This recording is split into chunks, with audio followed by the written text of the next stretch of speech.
petite pause après avoir roulé à peu près 50 km. J'en profite pour vous partager mes premières impressions sur le vélo. Voilà. Donc, c'est le dimanche 28 de chez Moustache. Monté avec des roues à profil haut, enfin pas trop haut, c'est du 45, donc c'est très très cool. Elles sont super bien ces roues. Ce vélo, bah, c'est une petite merveille. Ouais, il marche vraiment super bien. C'est un plaisir de rouler avec. Ça me permet de bien m'économiser au niveau de la cheville pour l'instant. Et pourtant, j'utilise vraiment très peu d'assistance. En fait, sur les portions roulantes, sur du plat, bah, je roule à 30-35 là sans problème, même sans trop forcer, donc j'utilise pas l'assistance. Résultat, il me reste encore, je crois, 270 km d'autonomie en mode éco sur le truc. Ce qui est cool, c'est qu'il y a 4 modes d'assistance, donc quand j'attaquerai le dénivelé dans les Pyrénées, ben, je pourrais le pousser un petit peu. Là pour l'instant, je préfère économiser sur le plat. J'ai quand même quelques petits reproches à faire au vélo pour l'instant. On va voir, c'est peut-être juste une question d'habitude. Le premier, c'est que il a un peu de mal à shifter de l'avant. Alors c'est peut-être une question de réglage. Tout à l'heure, j'ai dû m'y reprendre vraiment. J'ai eu du mal à remonter sur le gros plateau après une petite butte. Donc voilà, ça c'est la première chose. La seconde, bah, c'est pas vraiment un reproche, mais il est pas monté en tubeless, il est monté avec des chambres à air. Donc du coup, bah, je vais quand même essayer de faire vraiment gaffe, même si j'ai des chambres à air, des cartouches de gaz, etc. Tout ce qu'il faut pour réparer si besoin. C'est un peu moins... je me prends un peu plus la tête à faire attention où je mets la roue qu'avec mes pneus en tubeless. Alors sinon, vous pouvez remarquer que j'ai aussi un super casque de Spéléo. En fait, j'ai pété la fixation de ma lampe avant. J'ai bricolé un truc avec du gaffeur pour la mettre sur le casque. Ça m'assure que la lumière pointe dans la direction que je regarde. Donc ça, c'est assez cool. D'ailleurs, j'en profite... pour faire mes excuses à la marque Olight que j'ai copieusement insulté l'autre jour. En fait, le problème de mes lampes, il vient pas de mes lampes, il vient de ma batterie externe qui a un ampérage trop faible et qui n'arrive pas à les charger. Donc quand je les branche sur secteur, il n'y a pas de souci, donc c'est assez rassurant. Du coup, la batterie externe sert à recharger mon téléphone, ça fonctionne. Et pour les lampes, bah, faut juste que je prenne l'habitude de les brancher sur le secteur. Voilà.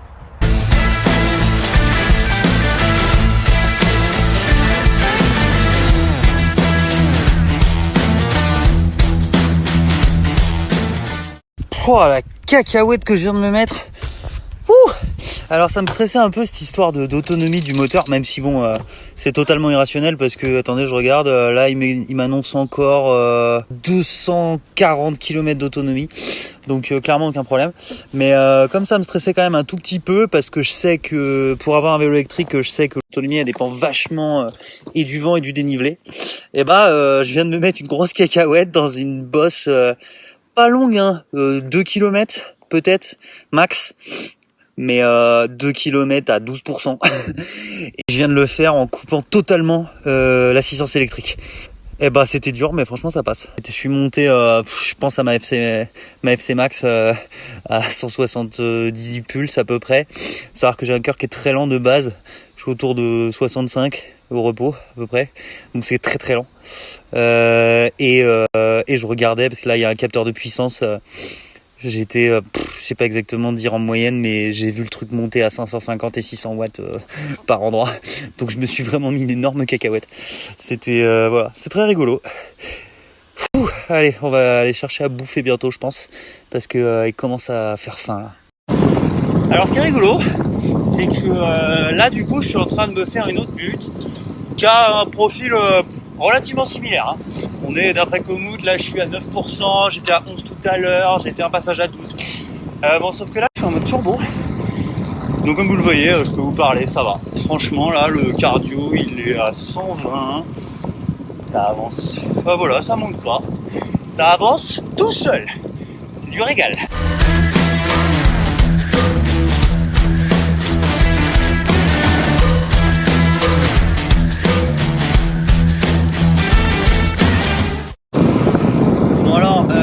Je suis un peu emmerdé parce que concrètement il me reste que 60 bornes à faire sur mon étape du jour. Bon, j'imagine que j'irai un peu moins vite dans le porté d'aspect, encore que vu toute l'autonomie qui me reste, je peux la faire en turbo. Du coup ça veut dire que concrètement je vais finir ma journée vers 16h30 ou 17h. Et ça, c'est pas trop dans mon habitude, hein. Je suis plutôt le genre de gars qui pédale jusqu'à 23 heures. Donc, je sais pas. Soit j'essaye de faire les Pyrénées en 2 jours au lieu de 3, et du coup je perds mes Airbnb, enfin c'est un peu con. Soit je crois qu'en fait je vais rallonger grave le parcours et que je vais me faire plein de petits cols trop sympas. Voilà.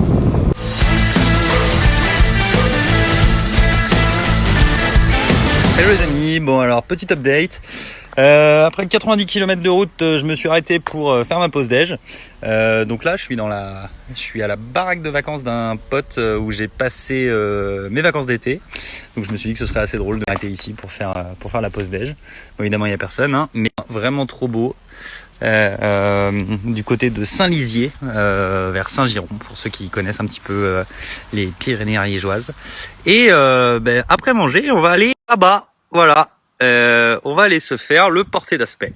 Donc voilà, il y a du gros pourcentage, ça va être bien. Et franchement, vu que les jambes me vont très très bien, que j'ai pas du tout mal à la cheville aujourd'hui, je suis en train de me demander si je vais pas tenter de le faire en coupant l'assistance, histoire d'avoir quand même le mérite d'avoir monté le porté d'aspect. D'ailleurs, un grand merci à tous ceux qui m'ont envoyé un petit peu des idées de remèdes de grand-mère, etc. pour mon début de tendinite. Donc j'ai entendu plein de trucs, hein, faire des massages au miel avec de l'huile essentielle de térébenthine ou je sais plus quoi, évidemment boire de l'eau, beaucoup d'eau. Bon, vous avez tous raison, hein, tout ça aide à mort avec les départs de tendinite. Mais celui qui m'a donné la vraie solution, c'est le Vélociste de mon oncle à Toulouse. C'est un magasin de vélo qui s'appelle Cité de Roue. Ils sont ultra pros, ils savent vraiment ce qu'ils font. Ils m'ont réglé mon vélo, mais vraiment comme des chefs. Donc si vous êtes à Toulouse, allez-y, vraiment c'est un super magasin. Et donc le souci que j'avais, en fait, il venait avant tout de ma position sur le vélo et de ma technique de pédalage. Et le mec, en fait, il m'a fait monter sur mon vélo, il m'a dit, il l'a vu immédiatement, vraiment ça lui a pris 10 secondes de comprendre d'où ça venait. Et il avait complètement raison. Alors le problème, c'est que déjà ma selle était trop en avant. Je l'avais avancée parce que j'avais entendu que quand on mettait des prolongateurs, il fallait avancer un peu sa selle, etc. Bon, lui, il m'a dit en fait de faire plutôt l'inverse, de la reculer, de la remettre dans la position initiale et de reculer légèrement les prolongateurs. C'est vrai que là, en fait, je fais pas du triathlon, je suis pas en train de chercher la vitesse, c'est juste pour du confort sur de la longue distance. Donc voilà. Et l'autre chose, c'était de la descendre un petit peu, parce qu'en fait, j'étais en appui sur les pointes de pied, presque. Enfin. Et du coup, en fait, mon tendon d'Achille était constamment en tension. Et en fait, c'est de là que après 2000 km, c'est pas une surprise en fait que ça commence à chauffer au niveau du tendon. Donc voilà, il m'a fait changer ma position, changer ma technique de pédalage, et ça va beaucoup. Voilà, donc petite dédicace aux copains de Cowboy Riders Paname qui me disaient toujours que c'était bizarre, que j'étais vraiment haut quand même sur ma selle, etc. Et les gars, en fait, c'est vous qui aviez raison. Voilà, c'est comme ça qu'on se blesse.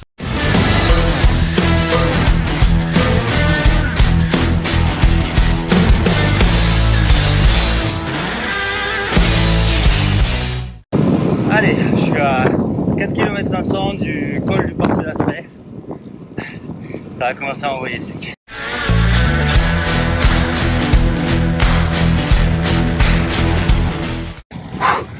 Ok, je comprends mieux pourquoi c'est un monument du cyclisme, putain. Waouh. T'attaques d'entrée dans du 8%, tu sors d'une descente, et là tu vois un mur qui se dresse devant toi.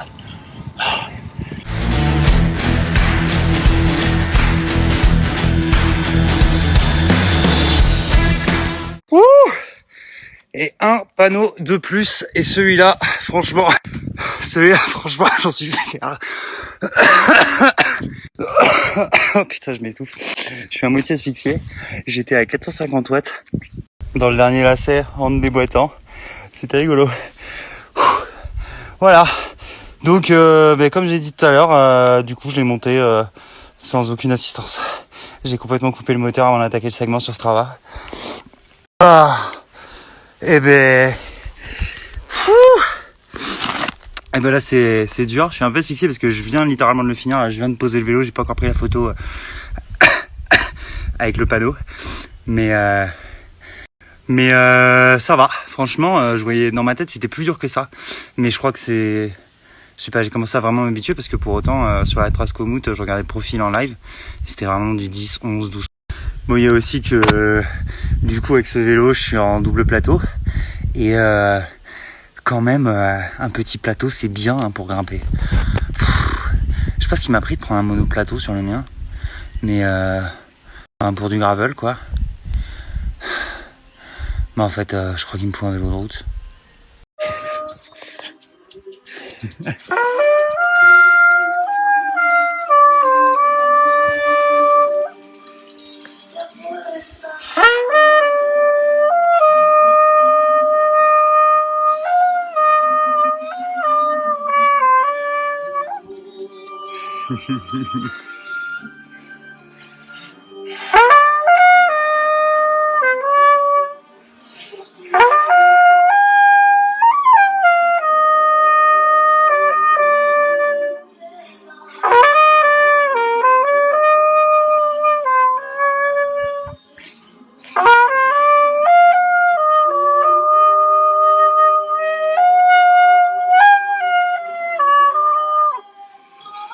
Allez, bravo.